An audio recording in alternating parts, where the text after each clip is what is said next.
வணக்கம். ஆகாஷவாணி.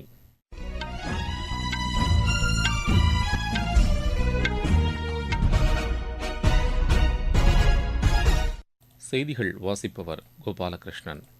தலைப்புச் செய்திகள். மக்களவைக்கு 6வது கட்டமாக தேர்தல் நடைபெறவுள்ள 57 தொகுதிகளில் பிரச்சாரம் இன்று மாலையுடன் நிறைவடைகிறது.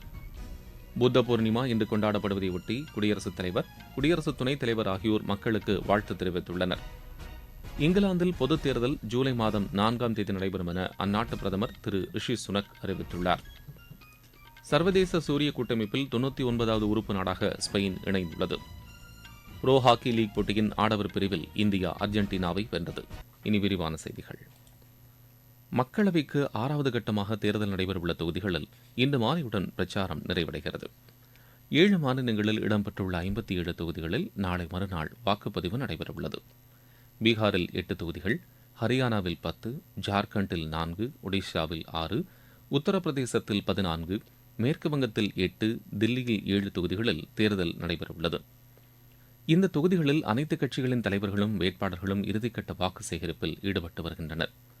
பிஜேபி மூத்த தலைவரும் பிரதமருமான திரு நரேந்திர மோடி தில்லியில் நேற்று வாக்கு சேகரித்தார். அப்போது பேசிய அவர், காங்கிரஸ் ஆட்சிக் காலத்தில் நாட்டிற்கு அநீதி இழைத்துவிட்டதாகவும் அக்கட்சியின் தலைவர்கள் குற்ற செயல்களில் ஈடுபட்டதாகவும் கூறினார். நாட்டின் தேவையை பிஜேபி அரசால் மட்டுமே நிறைவேற்ற முடியும் என்றும் அவர் தெரிவித்தார். 60 ஆண்டுகால ஆட்சிக் காலத்தில் காங்கிரஸ் அரசால் 70 விமான நிலையங்கள் மட்டுமே கட்ட முடிந்ததாகவும், தேசிய ஜனநாயக கூட்டணி அரசு 10 ஆண்டுகளில் 70 புதிய விமான நிலையங்களை ஏற்படுத்தியதாகவும் அவர் குறிப்பிட்டார். சாலை கட்டமைப்பு வசதிகளும் தமது ஆட்சிக் காலத்தில் மேம்படுத்தப்பட்டதாகவும் திரு நரேந்திர மோடி கூறினார். காங்கிரஸ் பொதுச் செயலாளர் திருமதி பிரியங்கா காந்தி ஜார்க்கண்ட் மாநிலம் கோடாவில் பிரச்சாரம் மேற்கொண்டார். வேலைவாய்ப்பின்மை, பணவீக்கம் குறித்து பிஜேபி எந்த கருத்தும் தெரிவிப்பதில்லை என்று அவர் குற்றம் சாட்டினார். தேர்தலில் போட்டியிடுவதை தடுக்க காங்கிரஸ் கட்சியின் வங்கிக் கணக்குகள் முடக்கப்பட்டதாக அவர் தெரிவித்தார். கடந்த 10 ஆண்டுகளில் மேற்கொண்ட பணிகள் குறித்தும், மீண்டும் ஆட்சிக்கு வந்தால் அடுத்த 5 ஆண்டுகளில் செய்யவுள்ள பணிகள் குறித்தும் பிஜேபி தலைவர்கள் தெரிவிக்க வேண்டும் என்று திருமதி பிரியங்கா காந்தி வலியுறுத்தினார். ஆம் ஆத்மி ஒருங்கிணைப்பாளரும் தில்லி முதலமைச்சருமான திரு அரவிந்த் கெஜ்ரிவால் தில்லியின் பல்வேறு தொகுதிகளில் பிரச்சாரம் மேற்கொண்டார். அப்போது வழக்கறிஞர்களிடையே பேசிய அவர், ஜனநாயகம் மற்றும் அரசியலமைப்பு சட்டத்தை பாதுகாப்பதில் வழக்கறிஞர்கள் முக்கிய பங்கு வகிப்பதாக தெரிவித்தார். 6வது கட்ட தேர்தலில் ஒடிஷாவில் 6 மக்களவைத் தொகுதிகளிலும் 42 சட்டப்பேரவைத் தொகுதிகளிலும் வாக்குப்பதிவு நடைபெறவுள்ளது. பிஜு ஜனதாதள் தலைவரும் ஒடிஷா முதலமைச்சருமான திரு நவீன் பட்நாயக், பிஜேபி தலைவர் திரு ஜே.பி. நட்டா, அசாம் முதலமைச்சர் திரு ஹிமந்தா பிஸ்வா சர்மா உள்ளிட்டோர் அம்மாநிலத்தில் பிரச்சாரம் மேற்கொள்கின்றனர். இதனிடையே 7வது மற்றும் இறுதிக்கட்ட வாக்குப்பதிவு நடைபெறவுள்ள 57 தொகுதிகளில் பிரச்சாரம் விறுவிறுப்படைந்துள்ளது. புத்த பூர்ணிமா இன்று கொண்டாடப்படுகிறது. இந்நாளையொட்டி குடியரசுத் தலைவர் திருமதி திரௌபதி முர்மு விடுத்துள்ள செய்தியில், நாட்டு மக்களுக்கும் உலகெங்கிலும் வாழும் புத்தரின் போதனைகளை பின்பற்றுபவர்களுக்கும் வாழ்த்து தெரிவித்துள்ளார். கருணையின் வடிவமான புத்தர் உண்மை, அஹிம்சை, நல்லிணக்கம், மனித சமுதாயம் மற்றும் அனைத்து உயிரினங்கள் மீதும் அன்பு செலுத்துதல் ஆகியவற்றை வலியுறுத்தியதாக அவர் கூறியுள்ளார். சமூக நல்லிணக்கத்தை வலுப்படுத்தி பகவான் புத்தரின் போதனைகளை நமது வாழ்வில் கடைபிடித்து நாட்டை கட்டமைக்க உறுதியேற்போம் என்று கூறியுள்ளார். குடியரசு துணைத் தலைவர் திரு ஜெக்தீப் தங்கர் விடுத்துள்ள வாழ்த்துச் செய்தியில், பகவான் புத்தரின் போதனைகளை கடைபிடித்து நமது எண்ணங்களிலும் செயல்களிலும் அதை பின்பற்றி மனித சமுதாயத்தின் நல்வாழ்வுக்காக உறுதியேற்போம் என்று குறிப்பிட்டுள்ளார். நேபாள நாட்டின் லும்பினி என்ற இடத்தில் இந்திய தூதரகத்தின் சார்பில் புத்த பூர்ணிமா நேற்று கொண்டாடப்பட்டது. இதில் இந்தியா மற்றும் நேபாள நாட்டைச் சேர்ந்தவர்கள் கலந்து கொண்டனர். இலங்கை தலைநகர் கொழும்புவில் புத்த பூர்ணிமா இன்று முதல் 4 நாட்களுக்கு கொண்டாடப்படுகிறது. பாதுகாப்புத் துறையில் தகவல் தொடர்பு தொழில்நுட்ப மாநாடு புதுதில்லியில் நேற்று நடைபெற்றது. இதில் பங்கேற்று பேசிய தொலைத்தொடர்புத்துறையின் டிஜிட்டல் தொடர்பு ஆணைய உறுப்பினர் திருமதி மது அரோரா, இந்திய தொலைத்தொடர்புத்துறை சமீப காலமாக குறிப்பிடத்தக்க முன்னேற்றம் கண்டுள்ளதாக தெரிவித்தார். உள்நாட்டில் தயாரிக்கப்படும் தொலைத்தொடர்பு உபகரணங்கள் 70 நாடுகளுக்கு ஏற்றுமதி செய்யப்படுவதாக அவர் குறிப்பிட்டார். இத்துறையில் இந்தியாவின் ஏற்றுமதி 35% அதிகரித்துள்ளதாகவும் அவர் கூறினார். ஜம்மு காஷ்மீரின் பாதுகாப்பு சூழல் தொடர்பாக ராணுவ உயரதிகாரி ஜெனரல் நவீன் சச்தேவா, காவல்துறை தலைமை இயக்குநர் திரு ஆர் ஸ்வைன் ஆகியோர் ஆலோசனை மேற்கொண்டனர். பாதுகாப்பு சவால்களை எதிர்கொள்வதற்காக மேற்கொள்ள வேண்டிய தயார் நிலை குறித்தும் இந்த உயர்நிலைக் குழு கூட்டத்தில் விவாதிக்கப்பட்டது. தற்போதைய பாதுகாப்பு நிலைமை குறித்தும் இக்கூட்டத்தில் எடுத்துரைக்கப்பட்டது. நீங்கள் கேட்டுக்கொண்டிருப்பது ஆகாஷவாணியின் செய்தி அறிக்கை. சர்வதேச சூரிய கூட்டமைப்பில் 99வது உறுப்பு நாடாக ஸ்பெயின் இணைந்துள்ளது.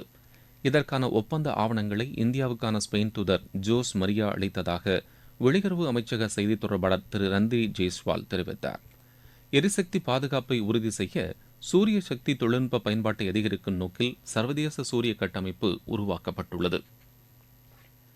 இங்கிலாந்தில் பொதுத் தேர்தல் ஜூலை மாதம் 4ஆம் தேதி நடைபெறும் என்று அந்நாட்டு பிரதமர் திரு ரிஷி சுனக் அறிவித்துள்ளார். தமது பதவிக்காலம் முடிவடைவதற்கு பல மாதங்கள் உள்ள நிலையில் முன்கூட்டியே தேர்தலை நடத்த முடிவு செய்யப்பட்டுள்ளதாக அவர் கூறியுள்ளார். இதையடுத்து இங்கிலாந்து நாடாளுமன்ற பணிகள் நாளை முதல் நிறுத்தி வைக்கப்படுவதாக அறிவிக்கப்பட்டுள்ளது. தீவிரவாதத்தை எதிர்கொள்வது குறித்து விவாதிப்பதற்காக இந்திய இங்கிலாந்து கூட்டுப்பணிக்குழு கூட்டம் நேற்று புதுதில்லியில் நடைபெற்றது.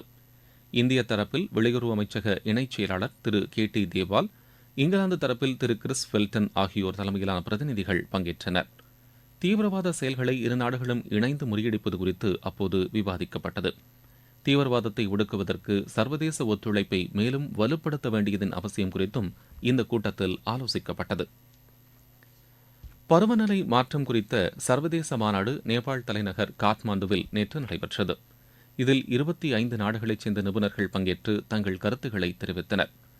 சர்வதேச தன்னார்வ தொண்டு நிறுவனங்கள், தனியார் நிறுவனங்கள், மலைப்பிரதேச நாடுகள் மற்றும் சிறிய தீவுகளின் பிரதிநிதிகள் இம்மாநாட்டில் கலந்து கொண்டனர். மலைப்பிரதேச நாடுகளில் பருவநிலை மாற்றத்தால் ஏற்படும் விளைவுகள் குறித்து இதில் முக்கியமாக விவாதிக்கப்பட்டது. பஞ்சாப், ஹரியானா, சண்டிகர், தில்லி உள்ளிட்ட வடமாநிலங்களின் பெரும்பாலான பகுதிகளில் அடுத்த 4 நாட்களுக்கு கடும் வெப்பம் நிலவக்கூடும் என்று இந்திய வானிலை ஆய்வு மையம் எச்சரித்துள்ளது. ராஜஸ்தானில் நேற்று கடும் வெப்பம் நிலவியது. அதிகபட்ச வெப்பநிலை 2 டிகிரி செல்சியஸ் அதிகரித்து காணப்பட்டது. பார்மர் பகுதியில் அதிகபட்சமாக 48 டிகிரி செல்சியஸ் வெப்பம் பதிவாகியுள்ளது. இதனிடையே கேரளாவில் கனமழை தொடரும் என்று வானிலை ஆய்வு மையம் தெரிவித்துள்ளது.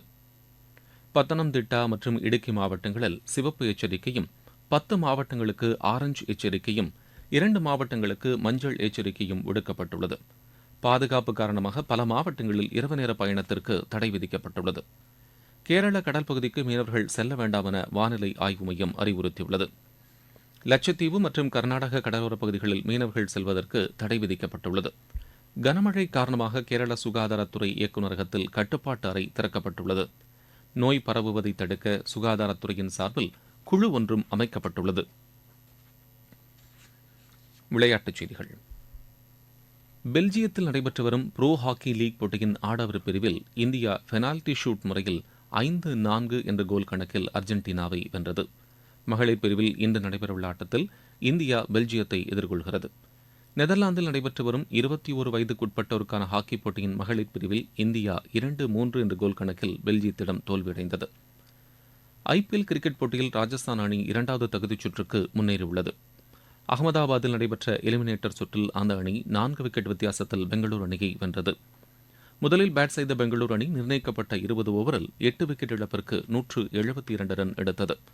பின்னர் களமிறங்கிய ராஜஸ்தான் அணி 19 ஓவரில் 6 விக்கெட் இழப்பிற்கு 174 ரன் எடுத்து வெற்றி பெற்றது. இதையடுத்து நாளை சென்னையில் நடைபெறவுள்ள 2வது தகுதிச் சுற்று ஆட்டத்தில் ராஜஸ்தான் அணி ஹைதராபாத் அணியை எதிர்கொள்கிறது. பிரான்சில் நடைபெற்று வரும் சர்வதேச டென்னிஸ் போட்டியில் யூகி பாம்ரி, பிரான்சின் அல்பனோ ஒலிவேட்டி இணை அரையிறுதிக்கு முன்னேறியுள்ளது. நேற்று நடைபெற்ற ஆடவர் இரட்டையர் பிரிவு காலிறுதி ஆட்டத்தில் இந்த இணை 6-3, 7-6 என்ற செட் கணக்கில் நெதர்லாந்தின் சாண்டர் மிடில்கூப் இணையை வென்றது. காச்ரேட்டி சேலஞ்சர் டென்னிஸ் போட்டியில் இந்தியாவின் ராம்குமார் ராமநாதன், துருக்கியின் யாங்கி இரேல் இணை காலிறுதிக்கு முன்னேறியுள்ளது. ஜார்ஜியாவில் நடைபெற்று வரும் இப்போட்டியின் ஆடவர் இரட்டையர் பிரிவு காலிறுதிக்கு முந்தைய சுற்று ஆட்டத்தில் இந்த இணை 6-3, 6-2 என்ற செட் கணக்கில் ரஷ்யாவின் பாப்ரோ லோபனாவ் இணையை வென்றது. மீண்டும் தலைப்புச் செய்திகள்.